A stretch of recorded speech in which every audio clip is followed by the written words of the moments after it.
ಮಾಡ್ಕೊಂತ ಇವಾಗಲೂ ಬಂದಿದ್ದಾರೆ. ಸೊ ನೆಕ್ಸ್ಟ್ ಫ್ಯೂಚರಲ್ಲಿ ಅವ್ರ ಮಕ್ಳುಗಳ್ನು ಈ ಹಬ್ಬನ ಆಚರಣೆ ಮಾಡಬೇಕು ಅಂತೇಳಿ ಈ ಅಂಕಲ್ ಬಂದ್ಬಿಟ್ಟು ಡ್ರಾಮಾ ಮಾಡೋರು, ಡ್ರಾಮಾದಲ್ಲಿ ಭೀಮನ್ ರೋಲ್ ಮಾಡೋರು. ಸೊ ಗಡೆ ಸಹನೂ ಇಟ್ಟಿದ್ರು ತುಂಬ ಚೆನ್ನಾಗೆ. ಸೊ ಅವ್ರ ಮನೆ ನೋಡಿ ಫುಲ್ಲು ಗೊಂಬೆ ಕಲೆಕ್ಷನ್ಸು, ಮನೆ ಫುಲ್ಲು ಒಂದು ಆ್ಯಂಟಿಕ್ ಪೀಸಲ್ಲಿ ಒಂಥರ ಕಲೆಕ್ಷನ್ಸಲ್ಲಿ ಇಟ್ಟಿದ್ದು ತುಂಬ ಖುಷಿ ಆಗ್ತಾಯಿತ್ತು.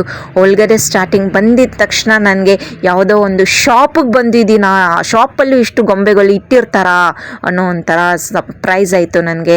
ಇಷ್ಟು ಗೊಂಬೆಗಳ ಕಲೆಕ್ಷನ್ಸು ಡಿಫ್ರೆಂಟ್ ಜಾಗದಿಂದ ತಂದಿರೋದು, ಡಿಫ್ರೆಂಟ್ ಮೆಟೀರಿಯಲಿಂದ ಯೂಸ್ ಮಾಡಿರೋಂಥ ಗೊಂಬೆಗಳು.